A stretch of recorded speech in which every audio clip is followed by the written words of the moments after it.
오늘 함께 나눌 말씀 출애굽기 4장 18절에서 31절 말씀입니다. 출애굽기 4장 18절에서 31절입니다.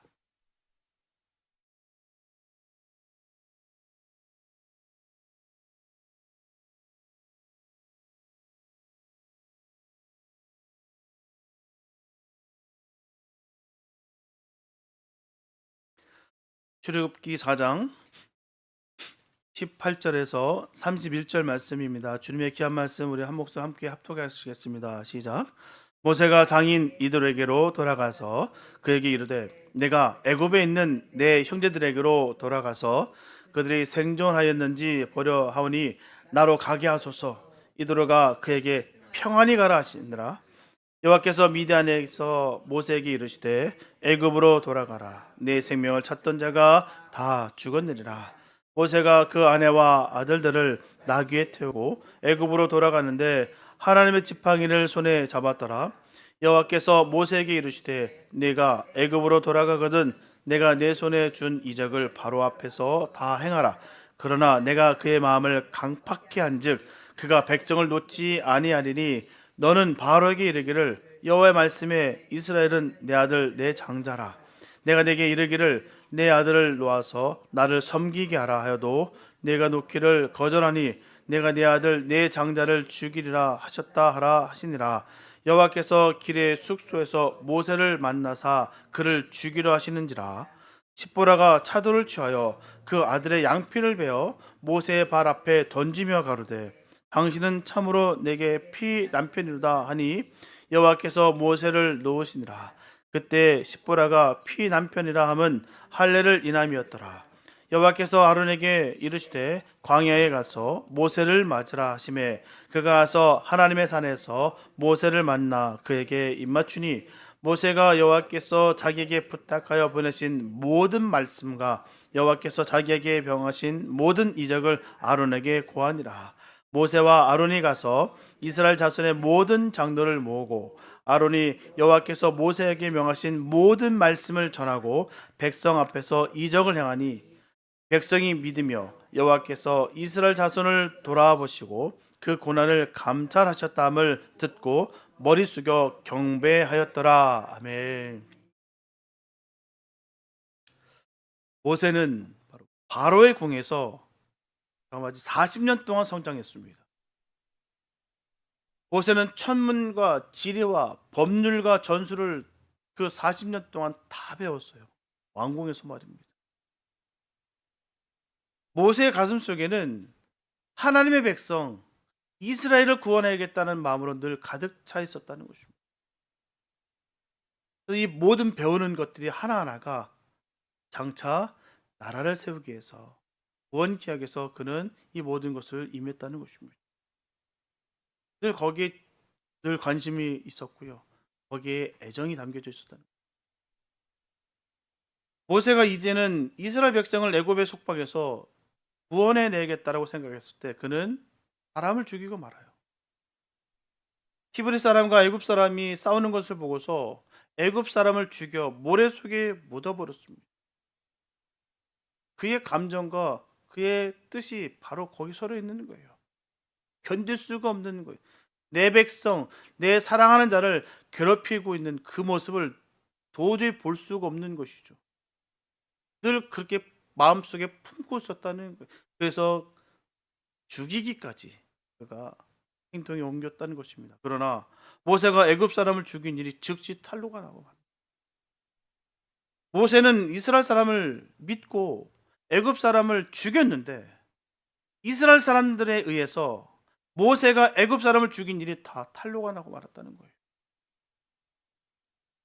참 믿는 도끼 발등이 찍히면 더 아픕니다. 그냥 실수로 내 과실로 내 발등이 찍히면 그래도 아픈데 좀 믿는 도끼에 내 발이 찍히니 아프다는 것이죠. 역성 들어주었는데 오히려 봉변을 당하면 이보다 속상하고 억울한 일은 없을 거예요. 거기에 애정과 관심과 사랑이 다 묻어져 있는데 그들로 하여금 철저하게 유린당하고 배신당하면 어떤 기분일까요? 모세가 애굽 사람을 죽였다는 것을 바로가 알게 됐어요. 바로는 괘씸하게 생각했습니다. 걷어들여서 키우고 장성케 하고 또한 많은 권세와 또한 많은 그 혜택을 베풀어 줬는데도 불구하고 그가 했던 그 행동이 너무나도 괘씸했다는 것이죠. 결국 자기에게 등 돌리는 그런 모습이었다는 것을 그가 알았다는 것이죠. 모세를 그냥 두었다가는 큰 일을 저지를 것을 직감하게 됐어요. 지금까지 배웠던 모든 것들, 혜택들, 모든 그런 행정 시스템, 이 모든 관리하는 것들을 그가 과연 자기 백성들을 독립하기 위해서 그가 모든 것을 이뤘구나 라고 알게 됐다는 것이죠. 그래서 바로는 모세를 죽이려고 찾았어요. 모세는 바로의 낯을 피해서 미디안으로 도망갑니다. 거기서 40년이라는 세월을 보냈어요.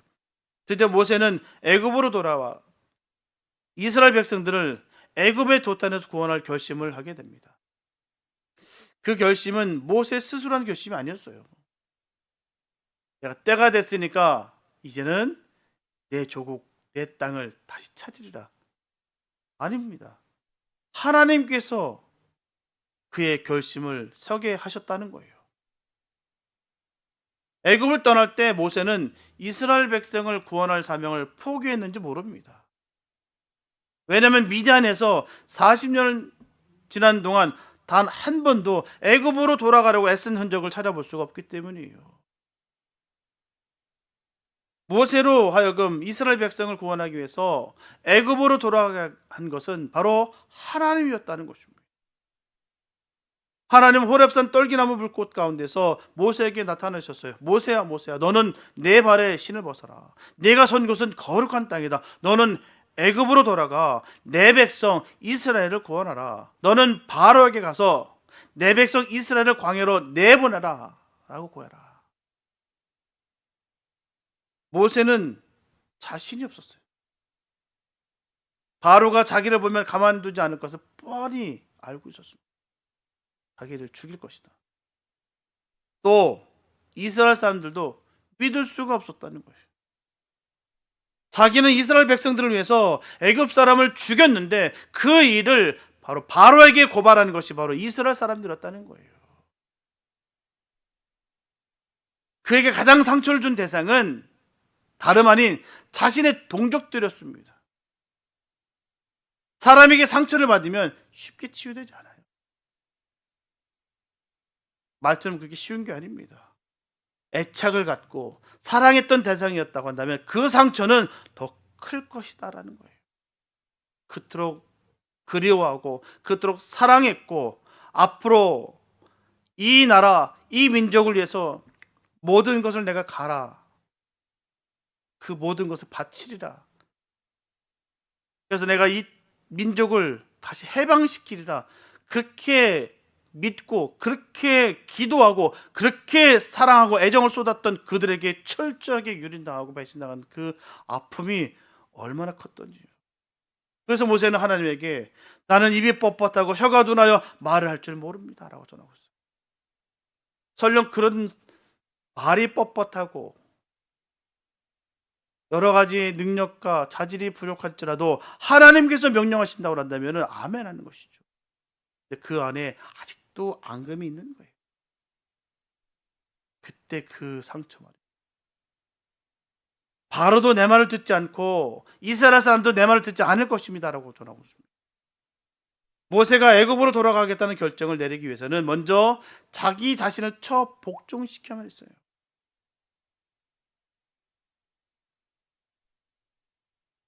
이미 40년 전에 이스라엘 백성들을 구원하겠다고 나섰어요. 그 뜻이 없었던 것이 아닙니다. 그는 그 이스라엘 백성들을 구원코자 그는 애썼다는 것이죠. 그 마음에 그 열정과 그 관심이 있었다는 거예요. 그는 자기 힘으로 할 수 없다는 것을 알았어요.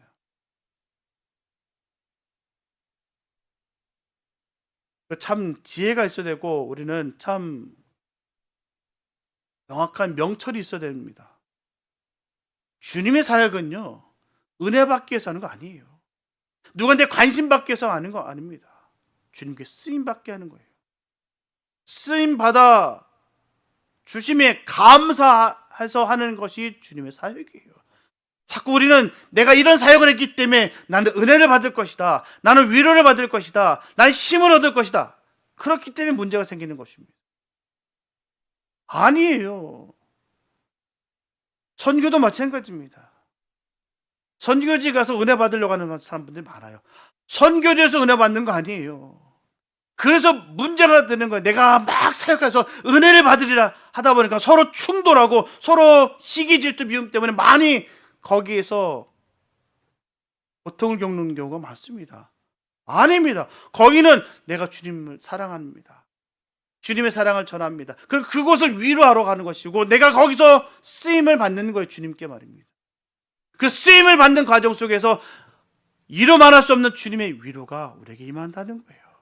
내가 위로받기 위해서 사역을 하는 것이 아니라 내가 주님을 사모하고 사랑하면서 내 그 일을 감당하는 그 가운데 하나님께서 주시는 그 위로가 우리에게 임하는 거예요.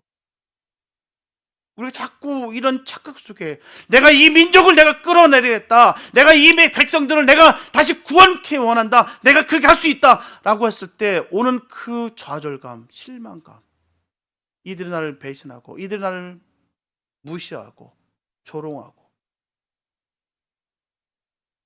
아시다시피 40년 동안 광야 생활 때 이스라엘 백성들은 끝까지 그 모세를 원망하고 불평했어요. 조롱하고요. 그게 사역입니다. 자꾸 우리는 번지수를 잘못 찾아요. 내가 일하니까 내가 복을 받을 것이지, 내가 일하니까 내가 위로를 받을 것이지, 내가 일하니까 내가 은혜를 받을 것이지. 아닙니다. 쓰임을 받는 거예요. 날 써주시기 때문에 감사하는 거예요. 40년 동안 방황 속에 있었던 그 미디안 광야에서 양이나 치던 나를 주님이 찾아와 주셨어요. 나를 사용해 주시니 감사합니다.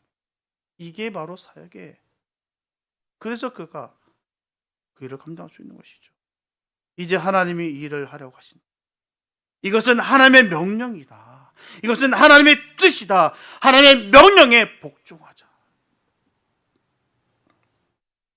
그는 드디어 지팡이를 짚고 일어섰어요. 그 상처 투성이에 정말 수많은 그 아픔과 고통 속에서 그 정말 그 미디안 광야에서 아무도 알아주지 않고 인정해주지 않는 그곳에서 양과 더불어 늘 치던 그가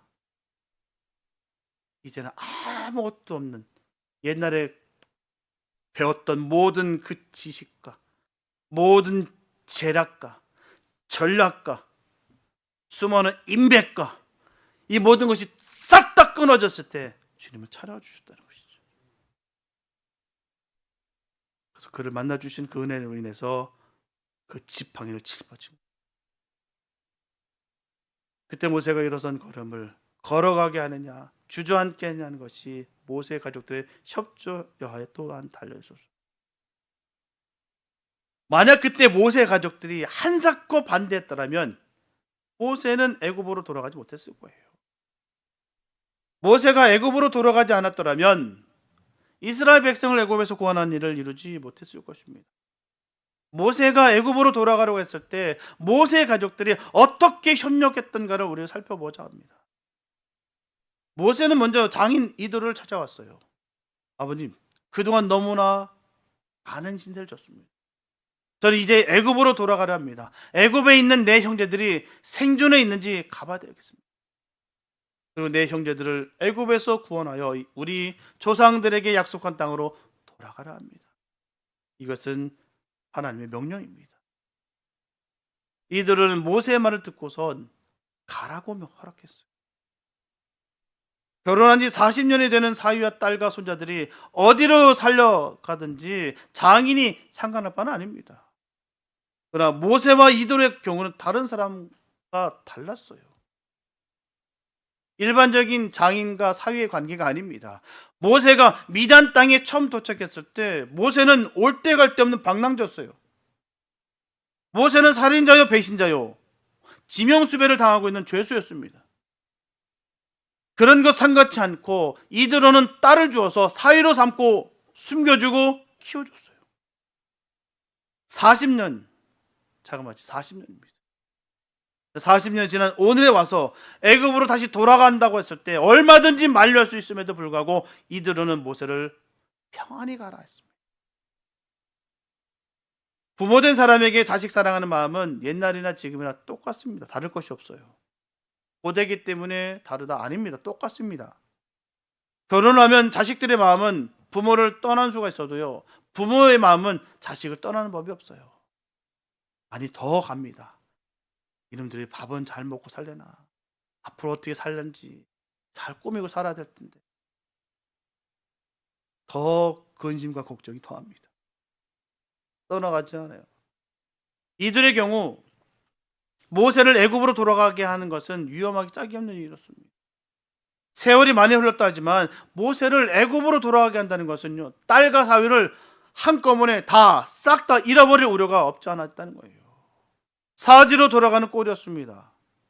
지금 그곳이 정해진 바도 없고 그 땅에서 버림을 받았고 살인자로서 배신자로서 낙인 찍혔던 그가 다시 돌아간들 분명히 고생 또한 철저히 유린당해서 배신당해서 죽을 텐데, 형벌 가운데 그 모든 생명을 끊어줄 수도 있는데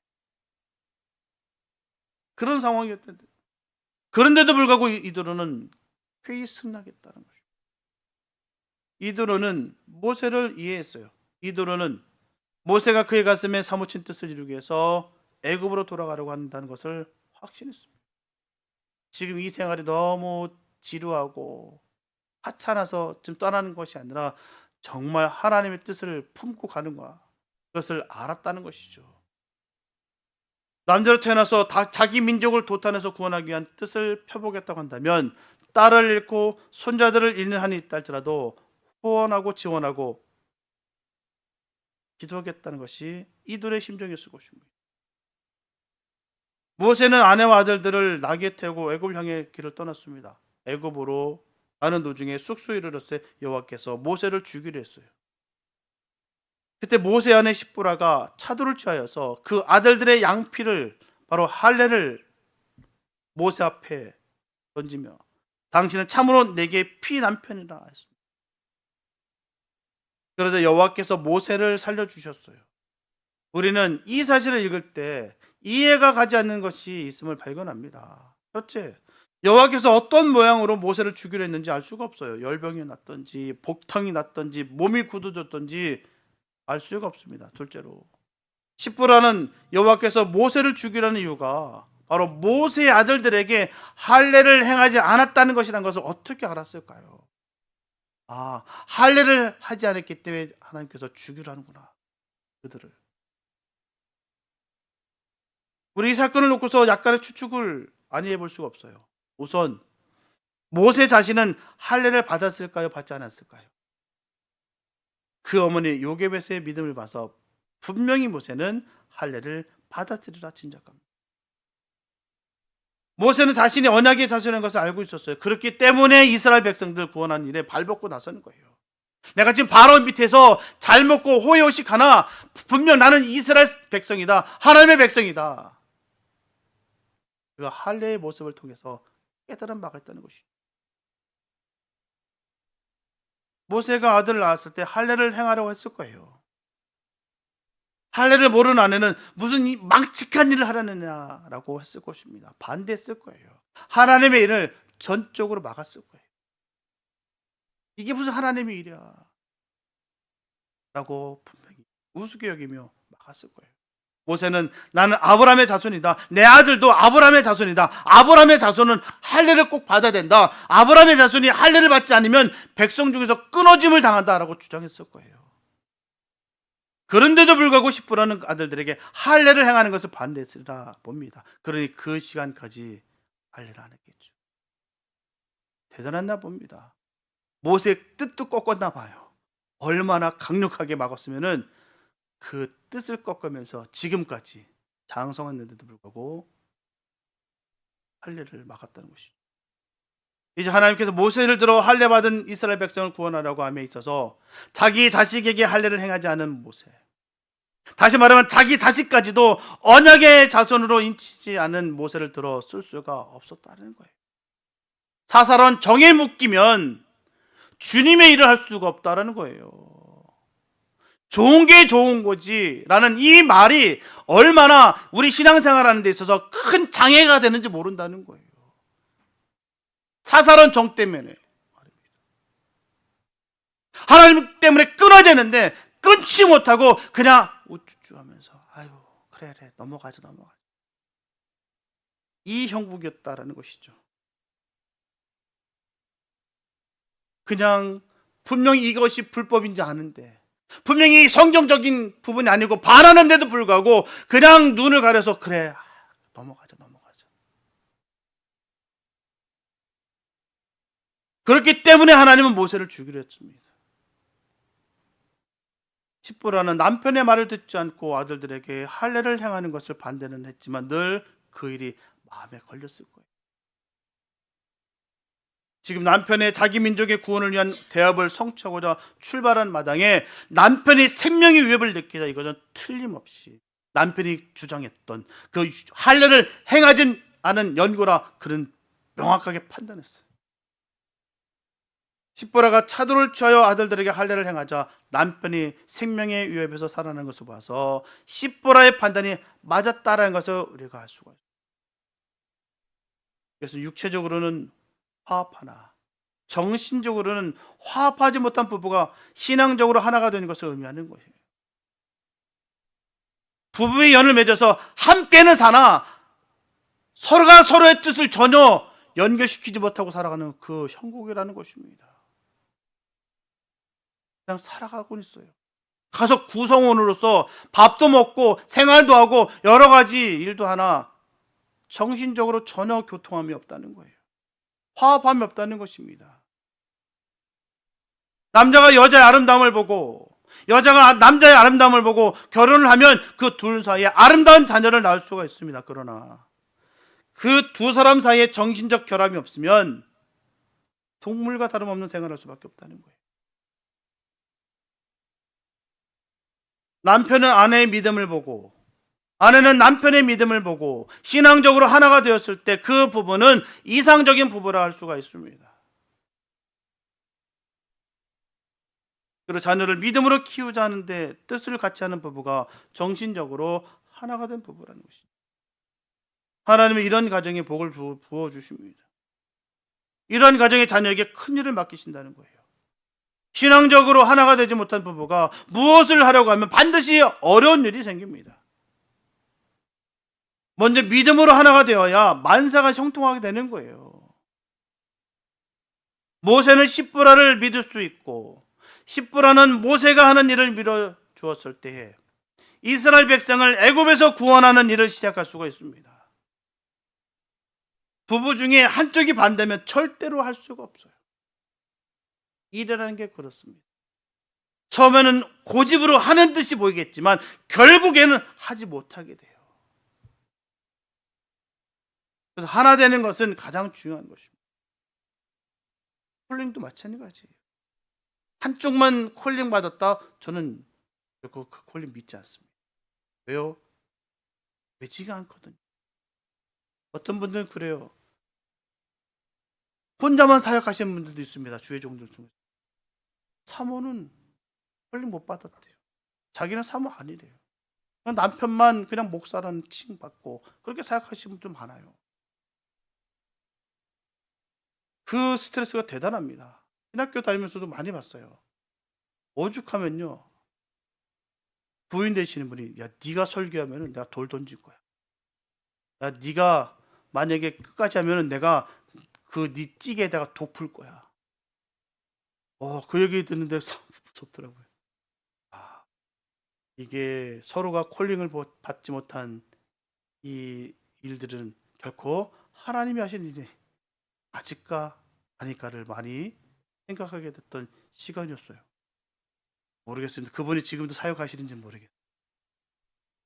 본인은 너무 열정으로 하고 싶어서 또 사역도 하고 있으나 근데 혼자 하고 있어요. 혼자 했었습니다. 지금은 모르겠어요. 근데 만약에 그게 계속 지속됐으면 그 사역마저도 저는 끊어졌을 거라 생각합니다. 그렇게 믿어요. 하나가 되는 것은 가장 중요한 거예요. 마지막으로 모세는 형 아론의 협력을 어떻게 얻었는가를 살펴봤으면 좋겠습니다.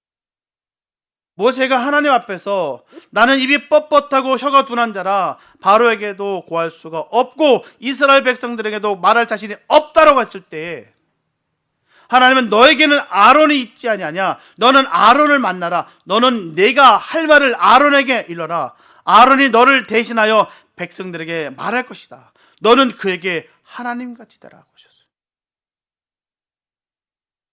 한편 하나님은 아론에게 나타나 너는 광야로 가서 모세를 만나라고 말씀하셨어요. 40년 동안 잊어버렸던 동생을 만나라는 거예요. 단순한 혈육의 정만 생각한다면 앞뒤 가릴 것 없이 가서 만나면 됩니다. 하지만 모세의 경우는 달랐어요.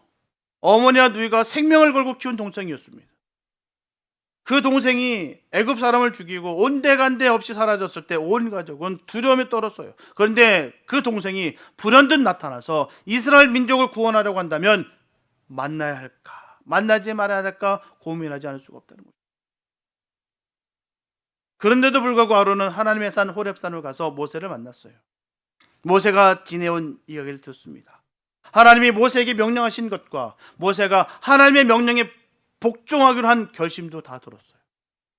그리고 돌아가서 이스라엘의 모든 장로들을 모읍니다. 하나님이 모세에게 명령하신 모든 말씀을 전했어요. 그리고 백성 앞에서 이적을 행합니다. 지팡이를 던져 뱀이 되게 하고 뱀을 잡아 지팡이가 되게 했어요. 백성들은 하나님이 모세와 함께 하신다는 것을 온전히 믿었습니다.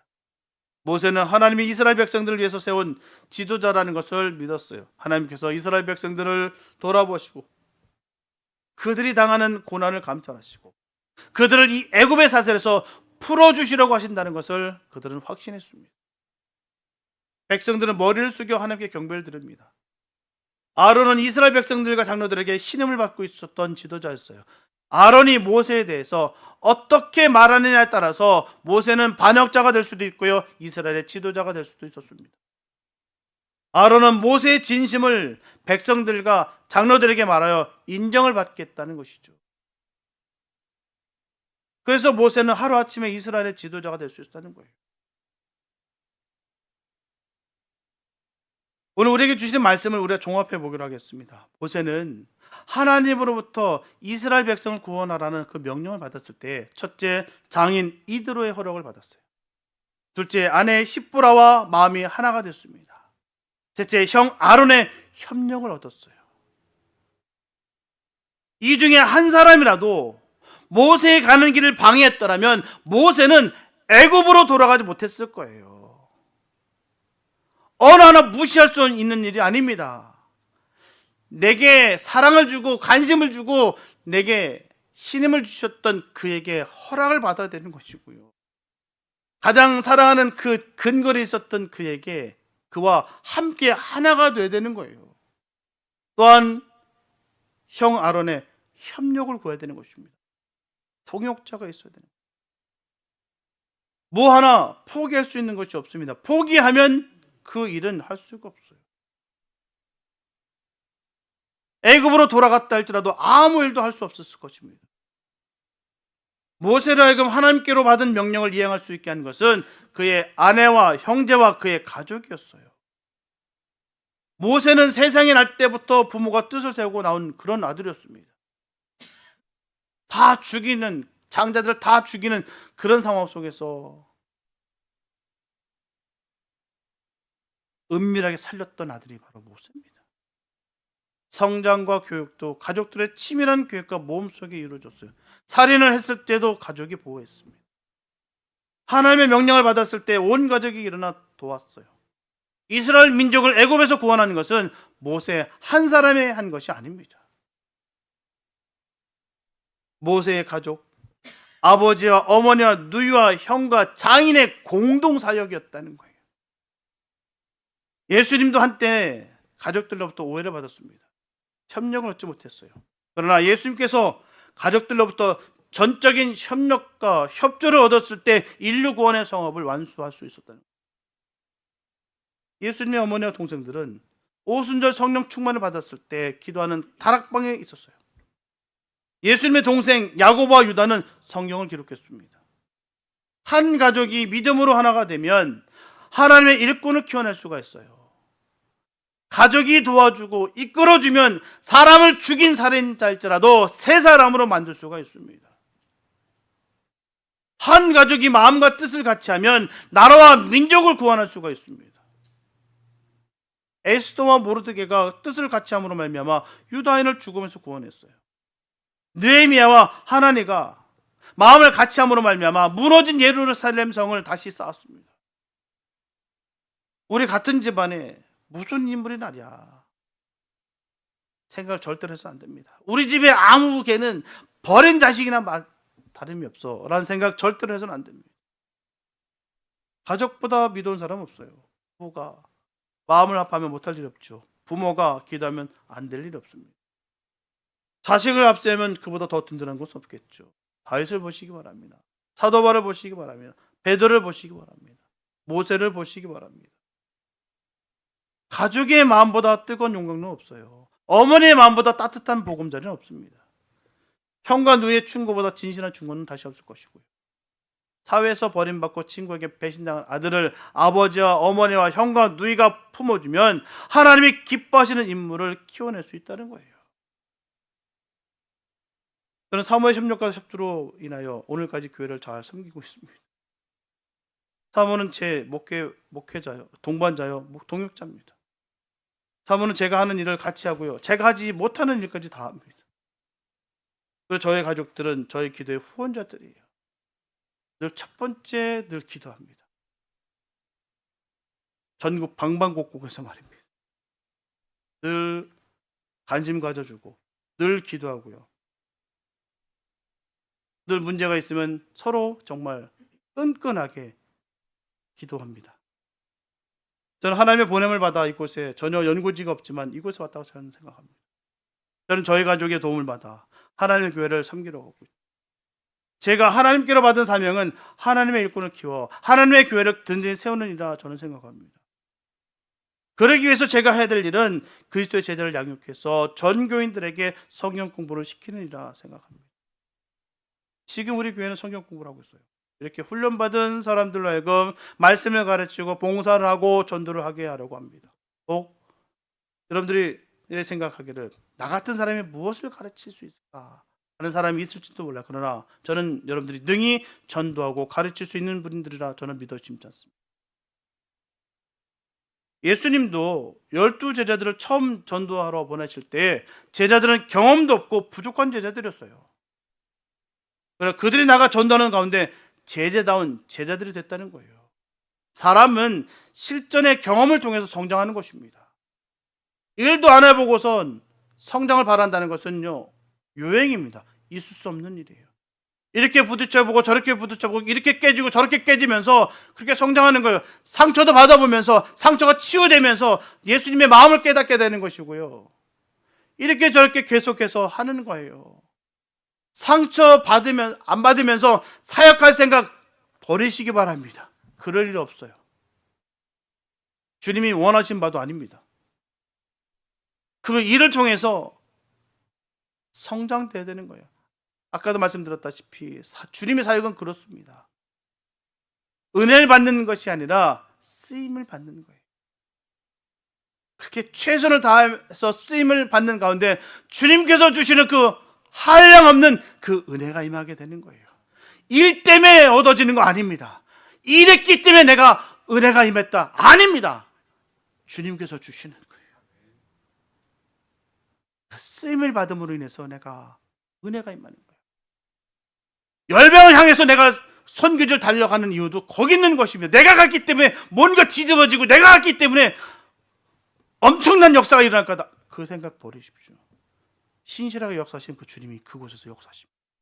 그 일을 우리가 목도하는 것이고 그곳에서 헌신하고 상처투성이 그 영혼들을 보담으면서 받았던 수많은 배신과 배반, 그 상처로 얼룩졌던 그 선교사, 그 주의 종들을 우리가 어루만지면서 위로하는 것이고요. 우리가 그 현장 속에서 쓰임을 받기 위해서 무엇을 찾는 것이죠. 그 쓰임 가운데 하나님께서 주신 그 은혜를 마음껏 누리는 거예요. 그게 바로 실전 경험에서 얻어지는 참된 은혜입니다. 일을 했기 때문에, 내가 노동했기 때문에, 그건 노동으로 막 무너지는 거예요. 주님 앞에 내가 자랑할 것이 무엇이냐? 구원을 주신, 우리에게 영원한 생명 주신 그분 앞에 우리가 손 벌릴 수가 있겠어요? 내가 일을 했기 때문에 마땅히 내 품삯 주셔야죠. 그럴 수 있는 배짱이 누가 있겠습니까? 그럴 수 있는 사람 누가 있겠어요? 써주신 것에 감사. 그렇게 우리 나가는 것이죠. 은사는 그렇게 개발되는 거예요. 이렇게 저렇게 부딪혀가면서 말입니다. 사역자는 프로페셔널을 찾는 거 아니에요. 주님의 마음을 깨닫는, 주님의 마음을 아는 그를 사용하는 것이죠. 하나님은 그를 사용하신다는 거예요. 그 쓰임받은 것에 감사하는 거예요. 아직 우리가 가르칠 사람을 하나님께서 보내주시지 않았다면 하나님은 준비된 교사가 있을 때 배울 사람들을 보내주시고 준비가 되어 있어야 되는 것입니다. 담을 그릇이 준비가 되어야 담을 수가 있어요. 마찬가지입니다. 담을 그릇이 있어야 돼요. 사랑과 은혜가 넘쳐야 될 이곳에서 그게 없으면 담을 것이 없는데 어찌 담을? 우리는 모두 예수 그리스도의 가족입니다. 예수님의 사람들이. 누구든지 하나님 뜻대로 하는 자는 예수님의 모친이요 형제요 누이들이라고 우리 주님께서 친히 말씀해 주셨어요. 우리 모두 하나가 되어서 모세와 같은 인물을 키워내시기 바랍니다. 우리 모두가 아브람과 요게벳과 아론과 미리암이 되시기 바랍니다. 그게 교회예요. 우리가 그 영혼들을 이렇게 만들어요. 우리가 그리스도의 가족이기 때문에 할 수 있는 것입니다. 가족은 품는 거예요. 버리는 게 아닙니다. 잘라내는 것이 아니에요. 병들었기 때문에 잘라버리고, 지능이 낮았기 때문에 잘라버리고, 세상에서 손가락질 받기 때문에 잘라버리고, 이것이 가족일 거예요.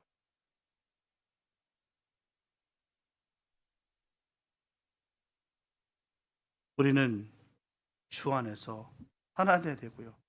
가족이 돼야 되는 거예요. 쪽수가 중요치 않습니다. 아무리 이곳에서 몇천 명이 모여도 소용없어요. 단 10분이라도 서로가 사랑하고 주의 사랑 가운데 있는 그곳이 주님이 기뻐하는 장소입니다. 주님은 우리에게 그걸 바라고 계시는 거예요. 그 버림받았던 미디아 광야에서 그를 찾아와 주셨듯이 우리를 찾아와 주셨다. 그래서 우리가 쓰임받는 게 너무 감사한 거예요. 사랑하는 여러분, 탈무드 이야기입니다. 어느 날 가문이 좋은 집에서 태어난 여우와 가문이 나쁜 집에서 태어난 여우가 길에서 만났습니다. 가문이 좋은 여우가 자기 가문 자랑을 늘어놨어요. 이때 가문이 나쁜 집에서 태어난 여우가 말합니다. 너의 가문의 마지막은 너이지만 우리 가문의 시작은 나다. 나는 우리 가문을 좋게 만들 것이다. 이제부터, 나 때부터, 내 자녀부터 잘 되면 됩니다. 시작이 되면 됩니다. 내가 좋은 믿음을 가지고 좋은 믿음의 유산을 물려주고 내 꿈이 아니라 하나님의 꿈에 관심 갖고 하나님의 꿈을 이루는 사람이 되고 아무리 얼음에 처한다 할지라도 다시 회복되는 가정이 되면 저분들의 가정이 하나님 보시기에 명문 가정 이룰 수를 믿습니다. 또한 하나님 보시기에 좋은 교회를 이룰 수도 있습니다. 하나님 보시기에 좋은 가정이 있습니다. 사람들 보기에 좋은 가정은 다르다는 거예요. 하나님 보시기에 명문 가정은 믿음이 흘려되는 것입니다. 좋은 믿음을 물려받고 좋은 믿음을 흘려보내야 되는 것입니다. 내가 우리 집안에서 믿음의 시작이라면 내가 믿음의 조상으로서 좋은 믿음을 자손에게 계속 흘려보내야 되는 거예요. 하나님이 주신 거룩한 꿈이 흘러들 줄 믿습니다. 하나님의 소원이 내 소원이 되어야 될 줄 믿습니다. 하나님의 꿈을 내 마음에 담으면 그 꿈을 하나님은 나를 통해서 반드시 이루어줄 줄 믿습니다. 그리고 어떤 절망스러운 사건이 있다 할지라도 다시 일어나시기 바랍니다. 회복이 있는 가정이 좋은 가정이에요. 하나님의 영이 흐르는 가정은 어떤 절망적인 환경이 있다 할지라도 다시 회복되어 승리하는 것입니다. 서로 하나가 되어서 협력하고 선을 이루는 가정, 교회는 바로 복됩니다. 저어른들이 하나님 보시기에 좋은 가정과 교회가 되시길 바랍니다. 온 가족이 거짓 없는 믿음으로 하나 되고 하나님의 꿈이 나의 꿈이 되고 회복의 영이 흐르는 복된 가정과 교회가 되시기를 예수님의 이름으로 축원합니다. 기도합니다. 사랑해 주신 감사합니다. 아버지, 내 뜻과 내 능력으로 내 지혜로 뭔가 이룰 수 있을 거라 여겼던 그 모세의 교만이 결국 사람을 죽이는 안타까운 형국에 이뤘습니다. 그로 인해서 그는 배신과 상처와 절망과 낙심이었습니다. 자기가 해보려 했다 보니까 결국 그 끝은 결말은 그랬습니다. 그러나 모든 것을 다 내려놓고 철저하게 그 광야에서 주님과 함께 동행하는 가운데 주님이 그를 불러주셨고요, 그를 민족의 지도자로 세웠던 것을 우리가 깨닫게 됩니다. 하나님, 그 과정 속에서 그가 혼자 그렇게 세워진 것이 아니라 주의 가족들이 함께 하나가 되어서 주의 그 지도자를 세운 줄로 믿습니다. 우리도 그 일들을 감당하는 복 있는 삶 되게 하여 주시옵소서.